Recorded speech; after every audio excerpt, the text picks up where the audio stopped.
How you doing again? It's Frank Foley with another one of my Stories of Our Lives interviews, talking to everyday people about the stories of their lives, where they've come from, who they are, and, beliefs, all that kind of thing, just to get a sense of who people are under the surface. So this is with a lady called Nicky Tanase, who I have not met in person, but we kind of connected on the internet a little bit through mutual friends. And yeah, so she's going to come on in a few minutes. And as with all of these interviews, I don't know where it's going to go. I have a structure, I have a bit of a format to them, but it could go either way. They're usually pretty good, so that's quite exciting. She's a fascinating person. I'm sure she's going to have lots of stories. I saw her doing a video I don't know, 2 or 3 months ago, and it was just a fantastic video, really spoken from the heart, and I just thought I really need to speak to her, just to get her on here, because I think she's got a lot of cool things to say. So that's that. I'm going to wait for her to come, and the next thing you'll see is us together. So in the meantime, if you like these interviews, please subscribe to my YouTube channel. You can find us on Facebook, Stories of Our Lives. And my website is frankfoley.co.uk. Yeah, there's lots of stuff there. I do lots of literature stuff as well. Teach my own literature classes. But for more interviews, subscribe to the YouTube channel, and I will see you in a second with Nicky. I've pressed the record button, so the only thing I can say is that we're live. Oh my God. It's crazy. I've got Nicky Tanase with me, who is, as you will see in probably a few seconds, she's just an amazing force of life who I don't know. So this is going to be really interesting to see where this goes. But, as I said, another one of my Stories of Our Lives interviews. We're going to get straight into it. Hi, Nicky. Hello, Frank. Pleasure to meet you and be here. And we don't know each other at all, so this is raw. This is going to be really interesting, yeah. So listen, the first thing I'm going to throw at you before we get into, some of your, history, wherever you want to take us, okay, in that. I saw a video that you did about 3 months ago, and you were, I think you were maybe in Romania. Are you in Romania now? Yeah. Okay, so you were there, and I don't know if you just got back, but you did this video, and you've probably been running or something, and you kind of did this panorama, and you talked just so kind of, I don't know, I don't want to say spiritually, but it was that kind of real deep heart talk.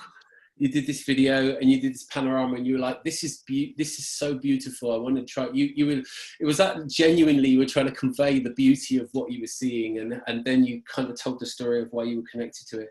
And I sat and watched that, and I was just like, okay, she has to do one of these interviews, because it was just a beautiful video that you did, and I just thought, so that's why you're here. Well, wow. you're here because you decided to be here, but that's why I offered you the invitation based on that video. We kind of knew each other from in the way you kind of people, and you kind of link up through that. We all know each other, yeah. But that video really just blew my mind, because wow. It's such a heartfelt, deeply meaningful video, and so when you hear that, I get teary-eyed at that, Frank. I don't know what to say. I'm a bit blown away and touched by this, to say the least. Okay. And at the same time, there's a funny story behind that, because when I go hike, that's one of my joys of life, to go hike and be in nature. However I can be in nature, I will find the way. I will go do it. Yeah. And so when I go on these hikes, I don't take media with me. But that day, my grandma wasn't feeling well. I'm here kind of taking care of her, being with her. She's 86. Granddad passed away a few years ago, and his anniversary is actually coming up tomorrow. But so, that's what brings me here. And because I have such a fantastic career that I am so blessed to live and be, I'm in awe by that too, but we won't go into that right now. So I take these nature walks, and she's like, can you take your phone with you, because I'm not feeling all that. I'm like, okay, yeah, no problem. Right? Yeah. And so I take my phone, and I'm hiking, and I was like, before I whipped my phone out. My intention was to take a picture. Right. Yeah. Okay. Yeah. Yes. And then I noticed that, okay, well, I have Facebook on here. I'm like, oh, I should do another live. That was my second live, I believe. And that was, yeah, and that was I was on the coattails of a provocation to one of my up and coming clients, who's a client now. And I'm having these sessions with this lady who's just absolutely phenomenal. And she's been sitting on her butt for a long time, for 2 years. And her entire story revolves around being more in the public eye. She already is, but, and I said, well, what's stopping you? She's like, well, I don't know. And I thought, okay, how do I empower this human being with the awareness and that master that lives within all of us, right? So I bloody well finished our session. I walked downstairs in my grandma's property in the garden. I said, I'm just gonna shoot a live and show her, right? Little did I know that would take off into this sort of thing here, and I cannot tell you the journey this is taking me on. And we don't know each other, but I am a very, very, very private person. I don't share. Wow. That's so cool. That's amazing. Right? Wow. So, you know, and I constantly preach, life's greatest moments are the ones that happen by accident, the ones that you never saw coming. And how beautiful is that, right? I don't believe in accidents. I don't believe in coincidence. There are no coincidences. Everything is perfection, perfect synchronicity of the wonders of the worlds, right? Right. So here I am taking my phone out, whipping it. I'm like, oh, might as well do. I didn't know what I said. I didn't even know that I showed my body. I'm like, oh, heck. Now they get, oh, well, whatever. They just get to see who I am. This is actually who I am. Who I am on camera is the same person who I am to my grandma, who I am to my client. I'm the same. Right? Like, well, here you go, world. What can go wrong? I can always shut it off and, you know, disappear. But here I am months later still doing this. I love it. So that's how that came about. It was like an accident. It was like, okay, well, let's do this. No, that's so cool. That's so cool. Yeah, I just love the serendipity of these things. It's like, I think when I first started to do this, I was hitting up a lot of the people I knew, and then as it's kind of gone on, I had a little bit of a lull, and then it's kind of, I reassessed it and thought, okay, got to tweak a few things, and now it's just this is happening, and this is really cool. Yeah, sorry about if that's. I don't know if that's you or me. That's me. It's not my computer. So again, these kind of reminders. Sorry, everybody, if you're disturbed by that. Okay, so the first thing I must do, before, because I always forget to do this, but I love this little bit, right? So you're not going to tell me the answer now. You're going to wait until the end of the interview. Okay. But I want you to think of a song or a piece of music that is meaningful to you. And tell me a little story about it. It doesn't have to be long, but tell me a little story about it and why it's meaningful at the end of the interview. Yeah. Okay. Cool. Okay. So I know to say I know absolutely nothing about you is not quite true, because I have watched, I did watch that video, and I think I watched a couple of other ones, and so you pick up little things. So I think you're Canadian. I am. Okay. So take us back. I want to take you back to your childhood, because we're going to try and get a sense of who you are, wherever you want to go with the stories. But take us back to Nicky. Have you always been Nicky Tanase? That is my nickname. My full name is Camellia Nicoletta Tanase. I love it. That's awesome. Camellia Nicoletta. What were you called as a child? Oh God, Frank. Okay, well, I might as well give you that. Camelouche. Is that a family nickname? Or? That is a nickname for my grandmother. It's kind of like Little Frankie or Little One, right? So they put the U-S-I and oosh after your name, and that makes you, I am 49 years old, and my grandma still calls me that, so might as well own it, right? Might as well own my nickname. It comes out. so take us back to Camelouche at 5 or 6, and just talk about that time. Tell us, just we're trying to get threads of who you were then and who you are now. So, what was your childhood like? Where did you grow up? I actually grew up right here in Sibiu. It's a little suburb. It's called Gushterica, and Gushterica means a lizard. It's a type of lizard that roams around here. I didn't know that, but Wow. what I want to do is just give you a tiny bit of insight, because I think it might add some clarity, or it might shine a bright light on why I do the things that I do the way I do them. Okay. My mom had me when she was 19 or 18. Okay. She never married my dad. And Right. I come from we're not a well-off family, but we had everything. And in communism days, we were looked upon, and we had a farm and all this stuff. And my grandma's a Romanian, and she married a German guy who was deported here with the war, I believe, his dad. That's how he ended up here. He's a Saxon. He's an Anglo-Saxon, right? Wow. Okay. Yeah. And so I'm telling you this because mom never married dad. So because of the shame around the family, after birth, I went straight into an orphanage, right? They didn't want to have anything to do with any of it. Oh. Yeah. So there's a little bit of a feud between mom and her mom, my gran.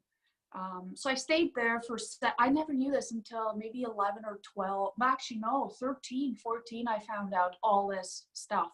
Wow. Yeah. So 7 months later, my great-grandma, my grandma's mom, said, you know what? No one in our family is going to live in an orphanage. If you don't go get that kid out of there, I will. Wow. So grandma, she left her job and came and got me, and this is my story. And here I am today, being raised by my grandparents. So so they took you. Yeah, they took me and they raised by your grandparents. Yeah. Wow. Now, meanwhile, because of the feud between mom and her mom, right? Okay.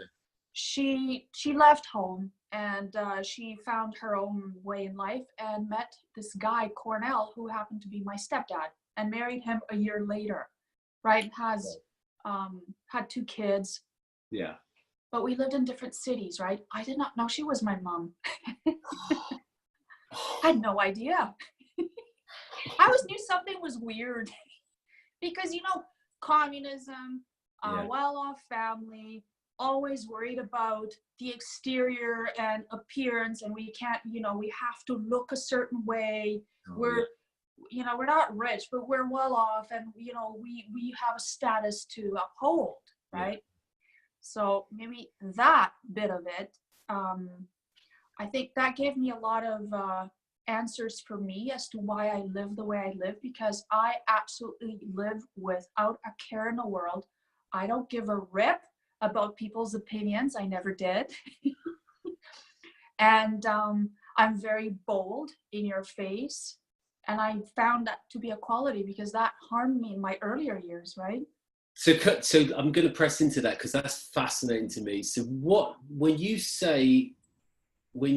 make that link to your childhood, and in what you were saying, you kind of don't, you're not bothered by people's. It's not that you're not bothered. I don't want to phrase it wrong, but you don't have that kind of self-consciousness of what people think. No. So where does that come from? How does that manifest now? What was it in your childhood that gave you that, where you can say that thread's from back then? What is that? What was it then? Was it a confidence, or? I was always a free soul, Frank. I always knew who I was, and I didn't even know what that phrase meant until not that long ago. Wow. I actually know I know what I want, I know what I like, I know what I don't like. I know who I am, I know what pleases me, I know what displeases me, right? Yeah. And I found through the years it is such a huge conversation. It was a huge conversation back then, and it's still, in fact, it's an even bigger conversation today, right? Isn't that like, who are we? And that is the premise of my coaching practice, right? That's what led me to that. So 10 years old, I'm 10 years old, and they're all, I'm not sure why, but, and this is not to toot my own horn or anything, but I'm the only one in my family who's got green eyes. Well, my granddad has green eyes and blonde hair. So I'm like, you know how they have the black sheep of the family? I'm the white sheep, right? And I'm not suggesting my family's black. I know what you mean. As in the bag, well, right? Metaphorically. And they've always referred to me as this golden child. Look at this little angel, this little princess, right? Ever since I was little. Yeah. She's like, oh, this one. She always has an opinion, and she always expresses herself, and she's going to be an ambassador of people. And I thought, I like that. I'm going to be an ambassador of nations. And I would always look up at the stars and go, I come from the stars. Hi home. And I, I've said that my whole life. I still say it, in fact, more now than ever, because I am starting to have a different understanding of it. Yeah. And that knowingness is what took me through to who I am today and who I am becoming in each moment, right? Because I've never really given a rip since I was a kid. Yeah. And I believe there isn't a pivotal moment in life that happened where like, I'm not going to be anything like you. I think innately it was within me that I've always, no, you know what, I'm going to express who I am, and I'm going to own it. And if you don't like it, tough. And I was always a little tomboy too, because I had my little group of friends. Actually, it was a big group. And anytime someone would come near any one of them, I would go beat the snot out of them, right? And I'm like, oh my God. But I never got in trouble. So go figure, it was. You know what's interesting? I'm just going to pick up on something you said, because you said, at the end there, towards the end, you said, I know who I am, but you didn't finish there. You said, and I know who I'm becoming. And I love the fact that, it's not, you don't get to the, I'm a little bit older than you, but it's just, you don't get to that point and you go like, yeah, I know who I am. It's not that. It's just like, I've got a pretty good sense of who I am, but I can kind of see, but that doesn't stop. I can kind of see where I'm still going. You're still going. I love that sense of you're still becoming someone all the time. And it's so always cool. Last night, and this what I'm going to say about last night is going to dive into your question earlier about my song. Okay. That's fine. Last night I went to a movie with a dear friend of mine, and we saw Queen, Bohemian Rhapsody. Right? Yeah. And I'm telling you, I just uttering these words to you now, I'm one big goosebump. And I'm not a huge crazy Queen fan. I've never seen them in concert, right? It's not that I'm like, oh, I'm all about Queen. I'm not. But I love people and the stories about them, and the way Hollywood kind of shines a light on, and extracts the best of, the best parts, and then they put it into a 90-minute entertainment. Yeah. I had such resonance, and because Freddie Mercury was constantly becoming someone. Right. And even though he had some, he didn't know who he may not have known who he was all the time. He was confused, because he had a fiance, and then he battled between his sexuality, etc. But something inside of him always knew who he was, and that's what I got. And like, I had such resonance with that, because I'm like, fuck, I think I'm leading a similar story. No, I'm not a rock star. I'm not, the whole world does not know me, and I'm good with that. Right. But we're connecting, right, on a deeper level. And I'm like, wow, I'm looking forward to knowing. I'm constantly in awe, and I can't wait to find out more and more and more of who Nicky is, right? This energy who calls herself Nicky Tanase. Who is she? That's so cool. I love that. I just want to find I hope you don't mind. Sorry, this is this is not very professional, but I'm going to find a message. I don't even know if I can find it here, but Nicky said when we were making this arrangement, that sounded really formal, making this arrangement, that sounded horrible. We were like, arranging this. Nicky sent a message, and she said, where is it? It's so annoying. Let me see if this is it. This was so good. It just like, I didn't really have time to respond properly, and I'm sorry about that. But you said, I've got it. You said, nothing is more important than feeling good right now. This is my intention in every possible moment. Feel good first, then do whatever is next. I just love that. It's like, absolutely. And it's like, I was writing this morning. I got up early and I was writing some things down, and in our family, we talk about everything is your life. Not just the good bits. It's everything is your life. And because of that, it's almost like, every moment that you're, whether you're on a toilet or whatever you're doing, waiting in line, is still your life. And that's an amazingly precious moment that goes. And it's like, we have the moment to be really conscious and to face that. We have the opportunity, to face that moment and just, make a choice about that moment almost, So when I read that the other day, that was so cool. I love that. It came up. I had to write it to you. I'm not sure why. That's the other thing that I do. I constantly go upon inspiration. Whatever I feel called to say or do or be or have, I will do it. I will execute it. And when I say that, whatever, of course, the intention is always nothing's more important than this feels good right now, or I feel good. And you know what? I follow the other question. I follow up with a question. It's like, okay, what is my highest excitement right now? Right. And you know what? In any given moment, we have like a myriad of choices that we could tackle and go do. Yeah. And 9 times out of 10, we will choose the one that we should be doing, that we must go tend to, right? That we feel like crap. I feel like crap, but I gotta go have that conversation. Yeah. I'm like, no, you don't. Right. Go feel good. Does that excite you? No. Well, then don't do it. Yeah, but Nikki, I got to go to work. I have to go make money. Right? And I'm like, okay, that's not what I mean. We all have duties that we have to tend to, right? And that is like an even bigger story, because if we found out who we are more and what we like and don't like, what pleases us and what annoys us, our work experience would be that much richer, right? Because we constantly look for outside forces to feed our happy. I'm like, no, happy is here. So good. I so get it, because that's exactly it. When I say everything is our life, it's like, you don't go, okay, I'm going to shut down emotionally and feel shit for a while while I do this horrible job that I don't like, and then I'll feel okay. It's like, that's so the wrong way around. It's like, try to get yourself in a good place. I mean, it's in there. You just need to access it. Yeah. Because it's always there. And then, when you access that, then you approach the world in a different way. Yes. Yes, precisely. Yes. I want to say something about this though, and it's a quick segue, but it's quite on point. Things are not full of roses. Life isn't always a hoorah. Absolutely. There's this wave. I call it the wave of life. The roller coaster, whatever you want to call it.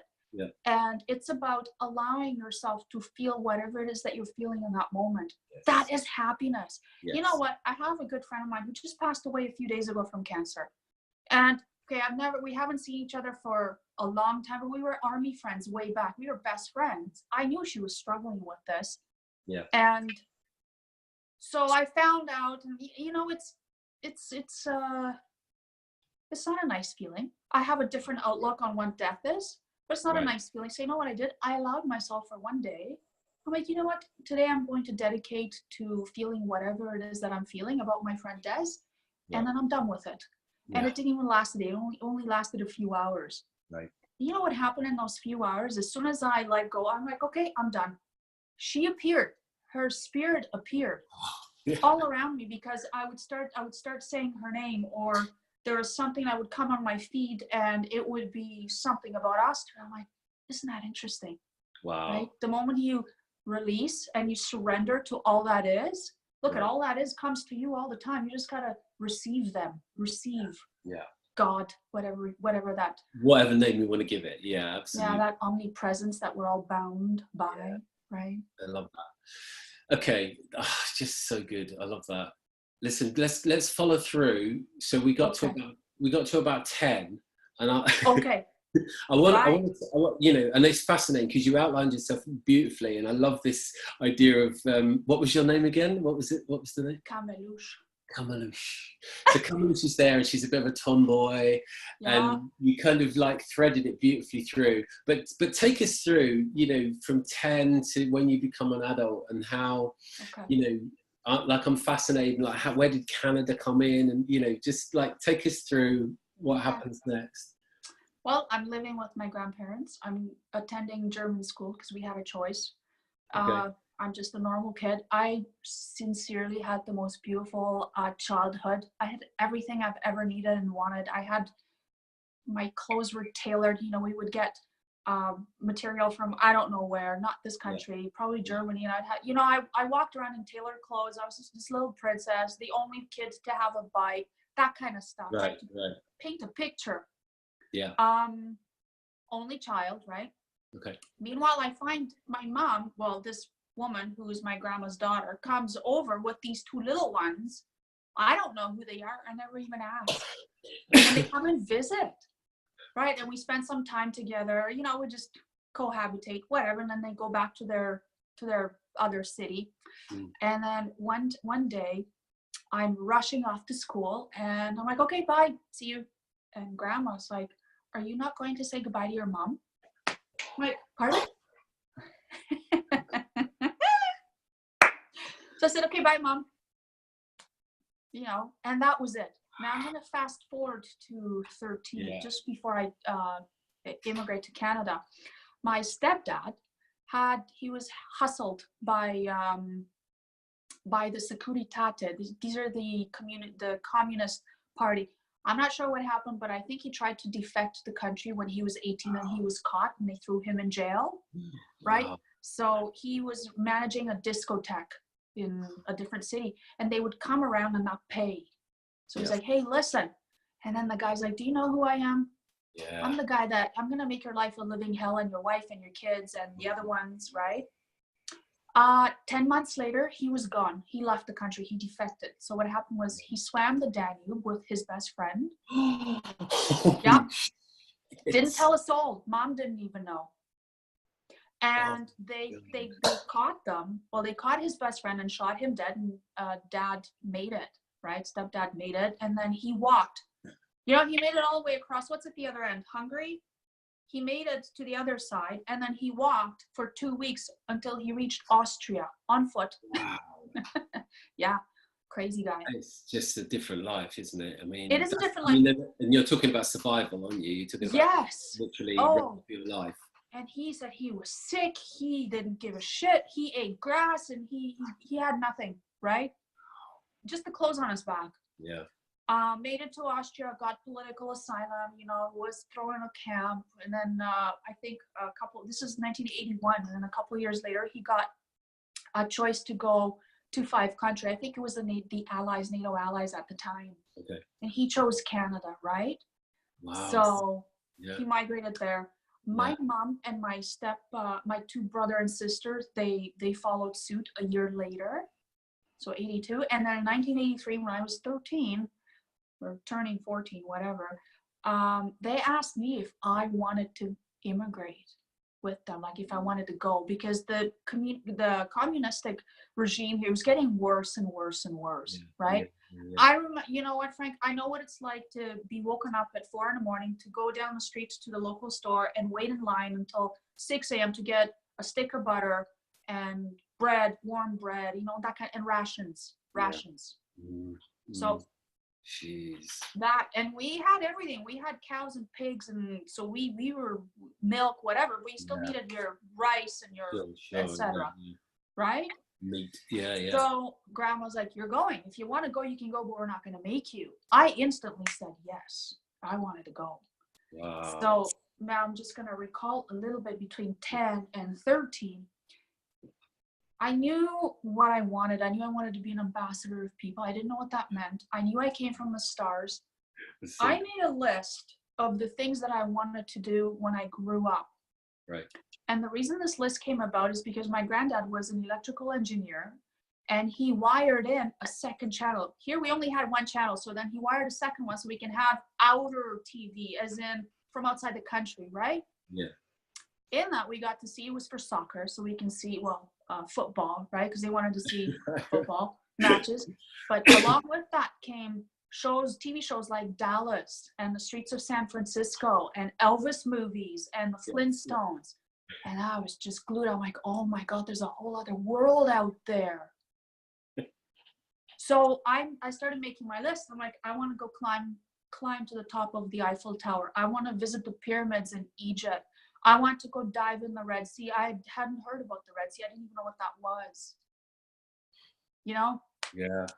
Anyways, a list of things, Wow. right? And so now here opportunity knocks and says, do you want to go? Like, hell yeah, I want to go.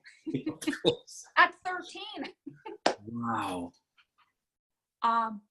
And that was the most my first life-changing moment that I can recall. Okay. Because the separation, like me having to leave my grandparents, I somehow knew inside that I wouldn't see them for a long time. I knew I would see them later on in life. Oh yeah. So it was really difficult. I had such a hard time. Can I ask you some questions? So did you speak English at that point? No. German and Romanian. And did you go on your, because they'd already gone, so you went on your own? I went on my own, first time ever in a plane. I had no idea what even planes were. You know, I remember being in my first plane from Cebu to Frankfurt, and then Frankfurt to Vancouver. Yeah. But on that little plane, I was so sick, right? Obviously emotions and air, I didn't know what any of that was. But this kind couple, they, you know, I remember they took me and they looked after me, and they gave me some money, whatever the currency, I think it was Deutschmarks at the time, and took me to my gate and said, this is, you know, you're going to be checked in. Well, they took care of me anyways. Air Canada took care of me from Frankfurt onward. But you know what happened is I had all my carry-on luggage and all my luggage sitting around me. I remember I had a Coke bottle radio that I was given by my uncle. My uncle used to be a soccer player, like a renowned soccer player. So he would go get these goodies, and that was my happy. That was my, okay. I went and wandered all over the airport, left my luggage there. I didn't care. Right. Would you know it? No one touched a thing. Nothing happened. It was still there when I came back hours later. Anyway, that was my journey to Canada. So you can imagine the shock is a culture shock in every sense of the word. And also the most, it was a shock, and it was a, wow. Frank, I was wild for probably months and months and months. I didn't talk much the first few months. I was just like, I couldn't believe all these cars, all these different people, right? Because here in Romania, I was just like, that's it. That's all you got. Here now you see all these different races, all these different languages, these different everything, smells, nature. There is so much food. I remember going to my first, Mom and I, they took me to the first grocery store. My first grocery, it was fucking huge. And as a Safeway. And I remember taking the cart and I put everything in it. And I was like, no. We're not gonna, wow, look at, there's bananas and there's all, we gotta stock up. And she's like, no, this will always be here 24 hours a day, whenever you want. It will never run out. So you're never gonna run out of food. That's amazing to think that was a shock. You know, that was like an ideological a paradigm shift for you. We're like, hold on a second, let's get it all while we can, while it's here. And it's like, oh no, that's always going to be there. And you're like, what? It's always going to, what do you mean? It's going to be gone tomorrow. That was like a huge shift for you. I went to check for months. I was like, oh, she didn't lie. She was right. She told me the truth, that it's still there. It's still open. I would just go check and look in. Sometimes I would even be afraid to walk into the stores, right? But I walked in and then I would just, you know, when you run your fingers through the aisles and you just touch things and you look at them and you put it back, and I made sure I put it back the same. I didn't spoil anything, right? That's just amazing. I want to talk about one more little shock that I got. This was another huge moment for me. And this kind of put me on my path to now. Okay. It's important. That's why I'm spending a little bit of time on that time, and that's during that time. So I left here and I had everything, right? Kind of little spoiled, but not spoiled in an American and a Western. Just I knew I had a standard of living. Sure. Now I go from this huge place, house, property, animals, whatever. Yeah. And I go to an apartment that I have to share with two siblings. Wow. Mom and dad are both working, and they're poor as poor can get. I didn't realize that until a few years later, what poor meant. Right. But I remember asking Mom, can I have $100? She's like, oh yeah, here's $5. That's it for the month. Wow. I'm like, what am I gonna do with that? What can I do with I this? need $100. I want to go buy this and this and this. And I would like to go make myself some clothes because I'm outgrowing these clothes. I want to go buy some material so I can take it to the. And she's like, oh no, we're gonna go buy you clothes. I don't know where we bought clothes from. They were still nice, but it was nothing like what I was used to. And I had to start washing dishes, and I had to share things, and we weren't getting along with my brother and sister. I had all my Nicky things. Yeah. And everything was perfectly put and right. And I used to write in my journal, and here comes my siblings and they rip it all, we kids. But I didn't understand what that was. Right. I had a bit of a hard time for probably the next couple of years, 2-3 years at least. Yeah. Right. Yeah. I'm going into puberty as well. Teenager. I turned 14. Wow. I'm starting to learn English. I don't know what English. I didn't have a word in English. Right, so I went straight into ESL, and then I got taunted, and I can't say I got bullied in school because I didn't. But kids were nasty. They weren't nice. Yeah, but you were tough though. Yes, well, you know what? I had been they were at me for enough time. After I think it was in my first year of school. They called me over, and I'm like, oh my God, I'm finally getting called to play with someone, because I would walk to school by myself, right? Well, yeah, I want to have friends. And these boys, I don't know what it's called. I think it's called tetherball. You have this ball suspended from a pole that swing ball. You see what's coming, right? Yeah. They're like, Camellia, stand there and close your eyes. And when we tell you, turn around and open your eyes, and then boom, I get hit with a ball in my face. That's okay. That poor child. I went and I beat him up so bad. I almost got expelled out of school. And I almost broke his neck, actually. Thank God I only broke his nose. Wow. And he was way taller than me. Jesus. And I tell you, another pivotal moment, because since then, everyone was my friend. Yeah. Again. Hello, Nicky. No, hello, Camellia. Yeah, it was Camellia at that time. I hadn't changed my name to Nicky. Nicky came a few years later. I got taunted again. Remember Boy George and come on, that song? Of course. They used to tease me with that. That's it. I have a middle name. I'm going to use Nicole. Oh. Right, Nicoletta, Nicole. And I still use Nicole. Some of my closer friends call me Nicole. Others Nicky, Nicole, Nicky. Right. So that's how. So that was a choice. You said, I've had enough of this. I'm going to change my name, and you actually did it when you were young. Yeah. Well, I started using my middle name. Yeah. I was given those names. I'm like, okay, I don't want to use Camellia. I'm going to use Nicole. And I started signing my signature with Nicole and saying Nicole and telling my teachers I would like to be called Nicole. That's my middle name, not Camellia, please. And they're like, okay, young lady. Wow, that's very forthright of you. I made sure, do you see how from a young age, I always knew what I wanted, and I made sure I would communicate that so there's no room for confusion. Yeah. Mm-hmm. So I've done that my whole life. Let me ask you a question. So Camellia, and Nicole or Nicky,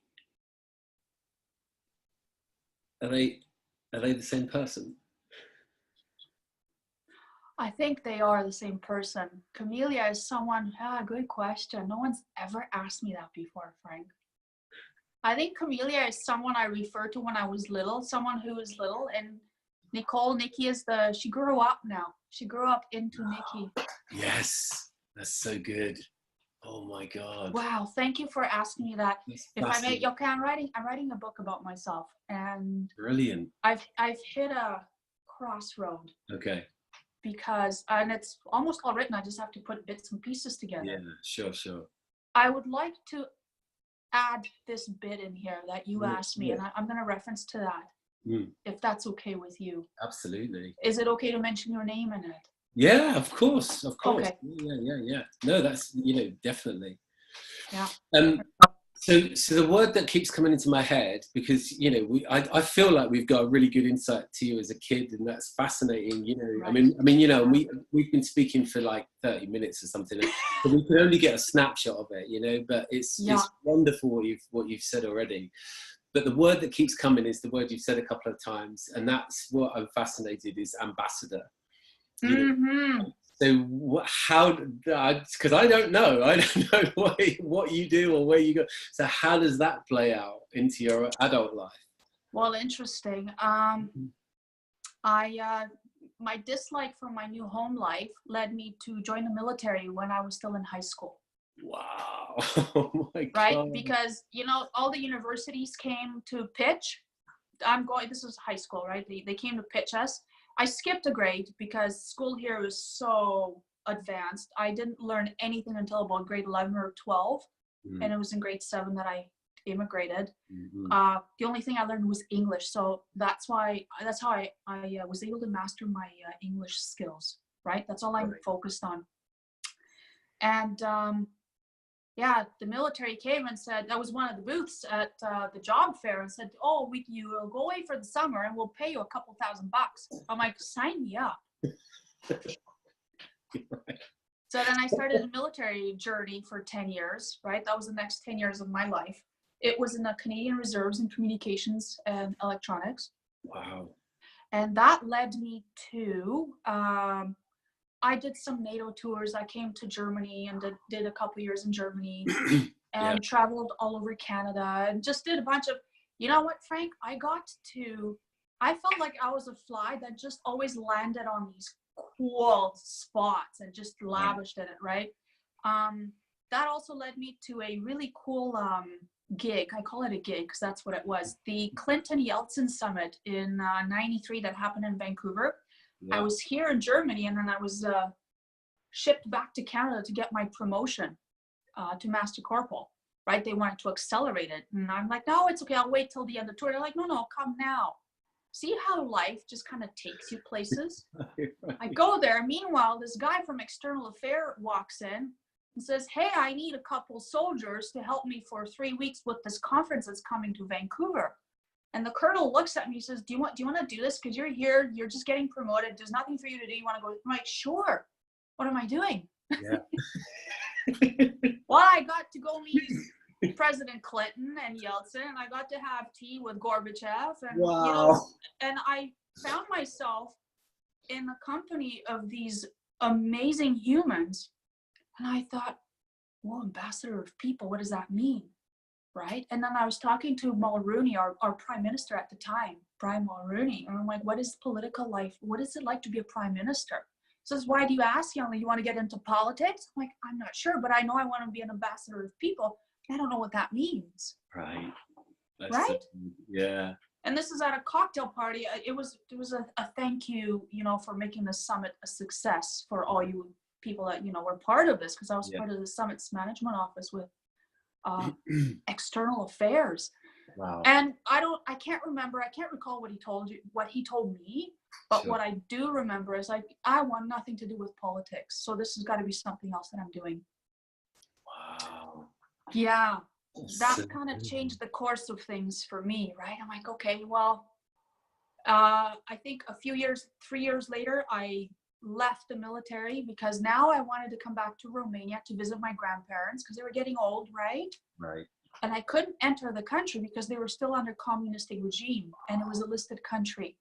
And because of my security clearance in the military, I wasn't allowed. Fuck.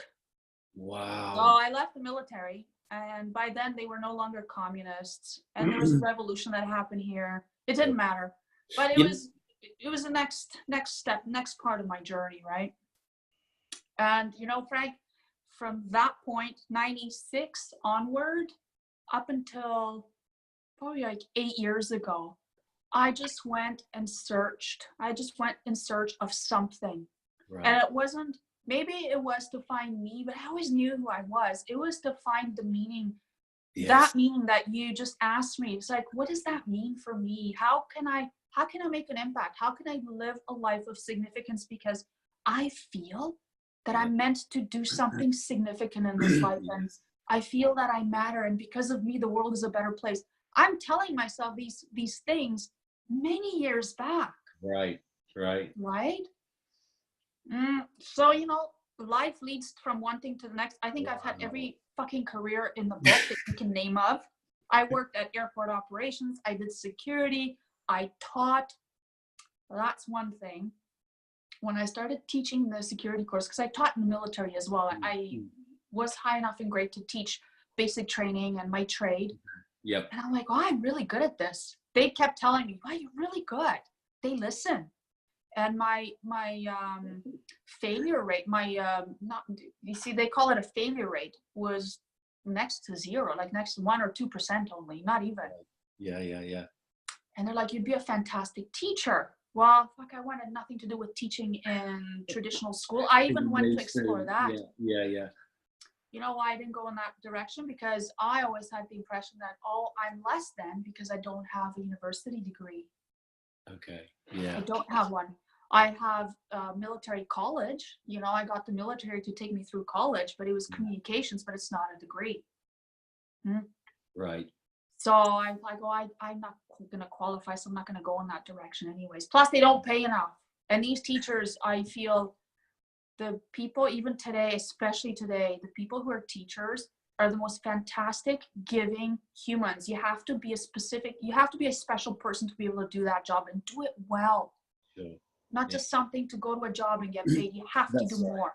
Yeah, you have to be enthused at a level inside. Yes. For the actual in the moment communication of information, and you have to have that in your spirit, I think, to do that. Yeah. I didn't have that. Yeah, so, I think so. I just want to say one thing. It's really fascinating because that bit where you were back. You had a desire to go back to Romania, but you couldn't because of the Romanian situation and then your situation. And it's fascinating to me that, and this is why I think when you get older, you start to realize that you can't. You thought you could control so much more when you were younger than you do when you get older. And what you just outlined there is like you're always part of a bigger story. You can see some of your story, but you're always part of a bigger story, and if you think you've got any control, realistically, you know what I mean? It's like, and I think when we're young, we think we're the center of this amazing story, and which we kind of are to a certain extent, and we think we can control it, and, largely it's complete baloney, isn't it? Yeah. Really? You know what I mean? So that's fascinating for you to, there you are, and you want to go back, and now you can't. Not because you don't want to, and not because they don't want you there, but because of other big global stories that are going on, narrative history that's actually playing out before your eyes, and it's like, no, that's not going to happen, and you're just like, wow, that's mind-blowing, to me. It is mind-blowing. And you know what happened? The communist regime here was so bad that my grandparents immigrated to Germany anyways when I was in Lahr, when I was in Germany, I was able to visit them. But then they moved back because my uncle got sick and, blah, blah, blah. And he passed SIDS. But so they went back, and now I actually wanted to visit them some more because while I was posted in Germany, I would see them every weekend, right? Or every other weekend. And I wanted to see them more because I was like, they're getting old, it was such a, heartwarming to be part of something. It is fascinating. And I just love that. And I think this is the thing. This is what, I you see someone on a video and you get an idea of who they are. And yet anything that you can make up is it's like a comic strip. A comic strip description of War and Peace. Do you know what I mean? If you know what I mean, your version you make up in your head of someone that you see, or you have no idea of the depth of feeling they have, the convoluted nature of their stories, their struggles with their identities, whatever that is, and it's fascinating to just sit with you and just to, even in a very brief amount of time, just to pick through that and just to kind of, go into certain areas with that. I wish we had more time, but unfortunately we don't. I wanted to say quickly, go on. If I may. Yeah. All of these life's moments took me to ask a really big question about 7 years ago. Wow. Right? I was frustrated.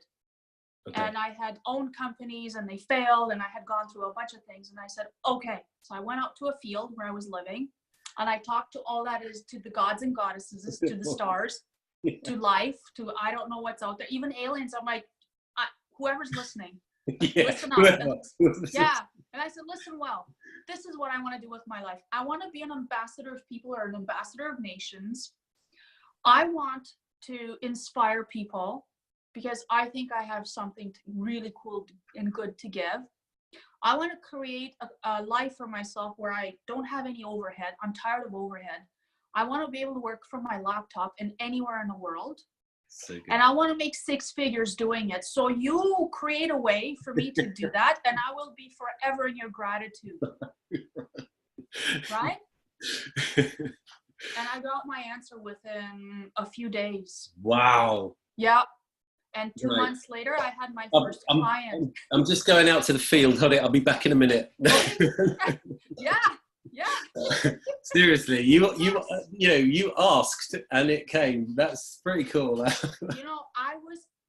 Sometimes you need a little bit of pissed off.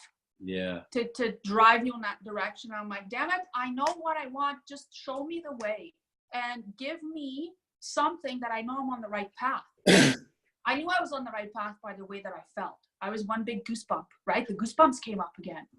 And then I started meeting all these people would come my way, right? And I heard, listen to the whispers, because they will send you on that journey. And anyways, that was the beginning of my coaching, what I call now coaching career. And who knows where that's going to take me, right? Absolutely. I know there's way more to life, but... Well, I'll tell you what, I think what's really fascinating is that, it's a process of becoming, isn't it? And it's like, I don't think it ever finishes. And I think it's fascinating that out of this conversation that you had with a person that you're in a kind of, mutual relationship with, you're helping her, but when you help someone, you get that reciprocated as well. Yes. And out of that comes this communicative channel for you to talk to so many people. And I see you do videos, and I think what the fascinating thing for me is that there's such an outpouring of goodness when you do a video, that you get so many comments and I'm fascinated too, Frank. I am really so interesting, it blows my mind every time. But you're right there on the step. I mean, you've probably taken a step. I don't know how you feel about it, but it seems to me that you have everything in place to be that ambassador to a lot of people now, because you talk, and I think people want something specific. To me, they want heart, but they don't want. I think they want it with a bit of bite. You know what I mean? They don't want just kind of like everybody to be nice to each other, because that's bollocks, really. It's like at the end of the day. Your face, I call it bold, and that is that bit of bite that you talk of. That's what I call authenticity. That is the most authentic way of being, right? If you piss me off by saying something, we carry on and have a conversation. And that is okay, and that's what it's all about, right? It's like, you've said something, you might have said something controversial.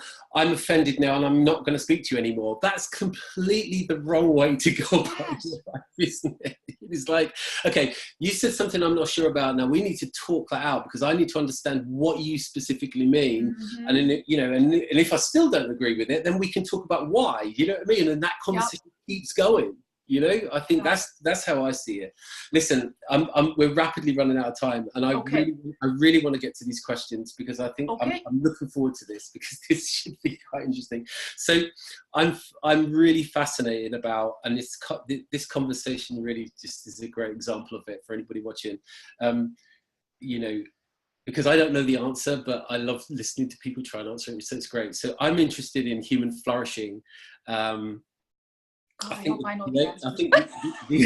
the ancient Greeks, they called it eudaimonia or something like that. There was an ancient Greek word for it. But thriving, when you glow, flow state, whatever you want to call it, what's thriving to you, Nicky?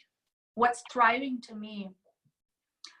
The state of my being, and that joy that you speak of, from a simple act of putting out a live video and someone saying, Nicky, thank you for making me smile. thank you for making my day better. And I'm like, okay, that is how I know I'm on the right track. That is thriving to me. Yeah. And the fact that I'm able to do sincerely from the depths of my soul, I can do what I want, when I want, and with whomever I want. And that's why I choose to be here. Yeah. You know, to be in my grandma's life for her last few years, right? Yeah. That's it. I love it. Okay. Nicky Tanase, what are we all doing here? Good question, Frank. I have no idea. But you know what I am doing here? I know one thing I know for sure. And yes, Oprah, I know this for sure. Because she's the woman who brought that about.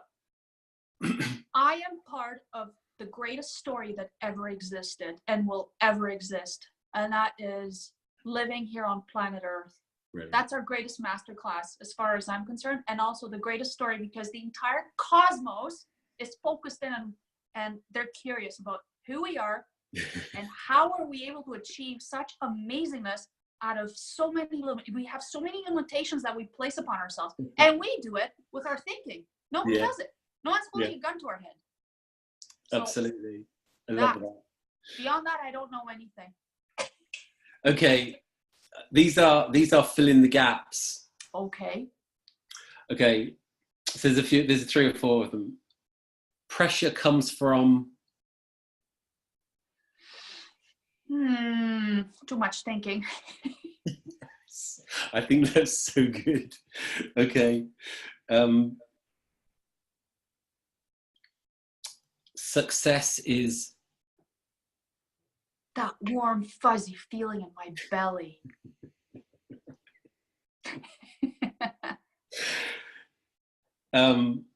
Given the chance, I would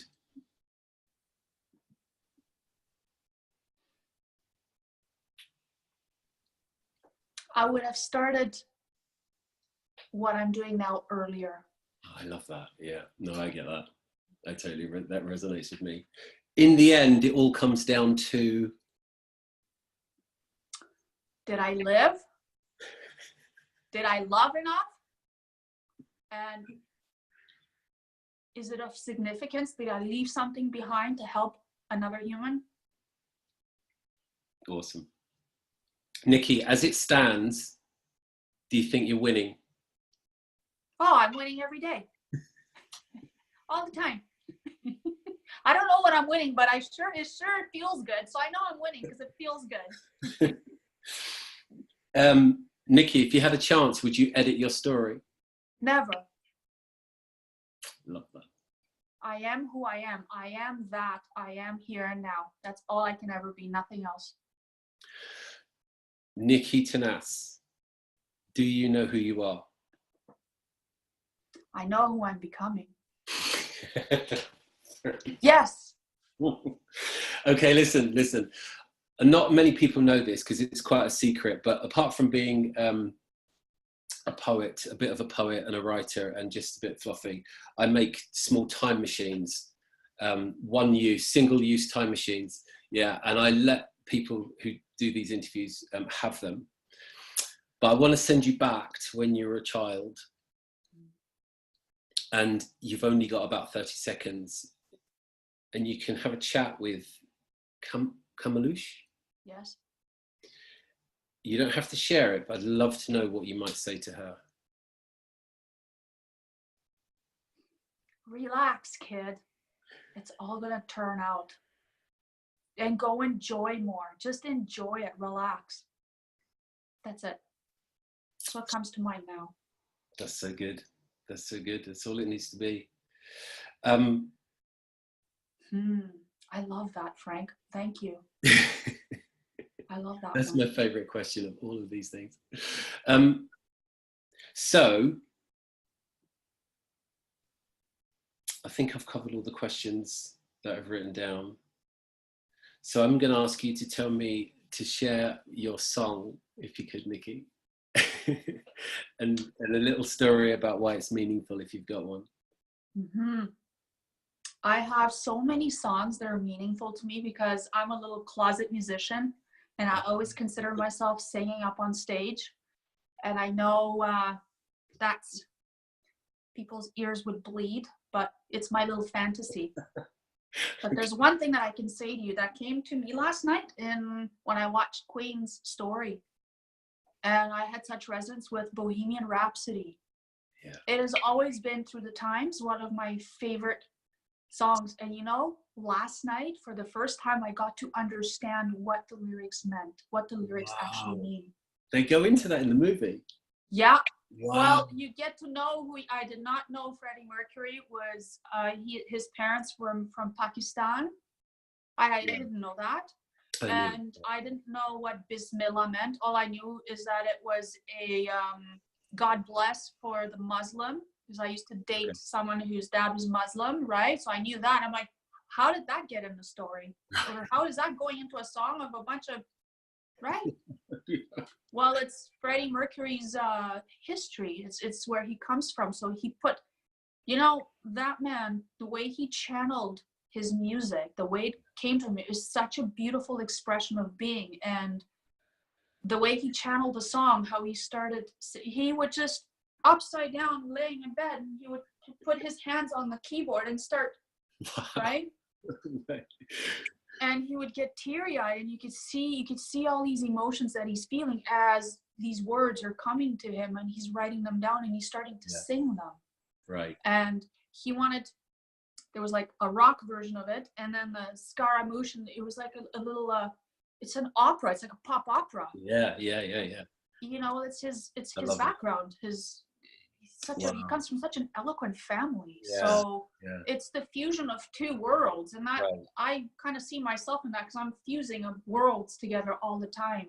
That's who we are anyway. We're always a fuse of different worlds. We're not just one thing, we're many things. Yeah, I love that. That's the song that comes to mind. Okay.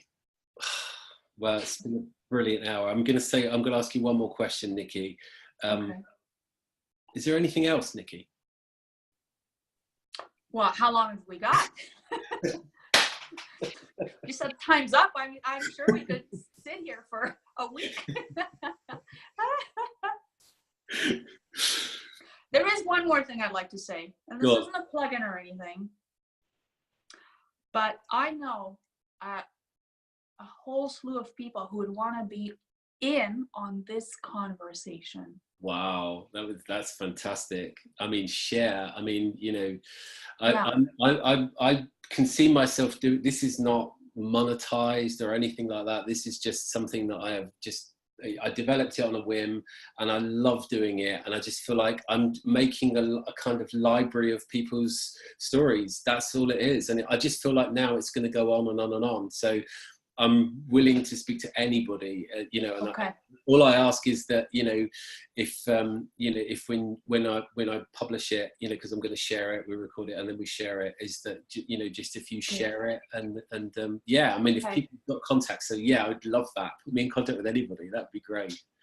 There is a story. Another story that is in the process of being created, and I call it, it's the greatest story I've ever told. That's what I call it. It's a collaboration of a bunch of us. And I'm not sure what this means, but this here, what you and I are doing, and what specifically you are doing, is going to be featured on the conversation. That is going to be something that's, do you see how things happen? It's amazing when it starts rolling. Yeah. So I know we'll hear from each other more, and I know the world needs to see what you're doing and what you're sharing, and because it's going to ignite someone's soul to want to be more, to want to live a little bit deeper, to want to live from this place here. Right. Exactly. So, this doesn't need production. It doesn't need editing. Nope. It doesn't need filters. It's just two people who one's honestly sharing, you know, both of them are honestly sharing, but they're both listening. And that's the key. Yes. It's that the world is really so much richer than we're kind of led to believe sometimes, because we think it needs to be edited and produced, and it doesn't. Agreed. It needs to go, that bitey authenticity you were talking about earlier on, that's all it needs. Yes. That's all it needs. That's exactly what we need. We always have. And now we have the guts to say it. Hey, wake up. You know what? I feel like we could do 2-3 hours on this, but we can't, unfortunately. So I'm going to have to say goodbye. Thank you so much. It's been a brilliant hour. You know, I can't wait to share it. And if you've liked this video with Nicky and this conversation, I'll share you some of her, you know, coaching details, so you can like look her up if you want to coaching with her. I really recommend you do. But also, you know, clearly I'd love you to subscribe to Stories of Our Lives and you know, like the video if you want to do that. So but just thank you so much, Nicky, and you know, I'll let you know when it goes live. Frank, it has been such a pleasure, utter pleasure, and I am very deeply touched. And as the light grateful. shines on your face there, the light is shining on your face. Yeah, it's the sunshine, right? The light is coming through. So here we go. Love and light at speed, at rocket speed. Exactly. Thank you. Thank you so much, Nicky. All the best. Have a good rest of the day and a good weekend. Thank you. And Thank happy you birthday. likewise. Happy birthday for recently as well. I know. Thank you so much. Thank you. Appreciate it. Okay. All the best. All the best. Take care.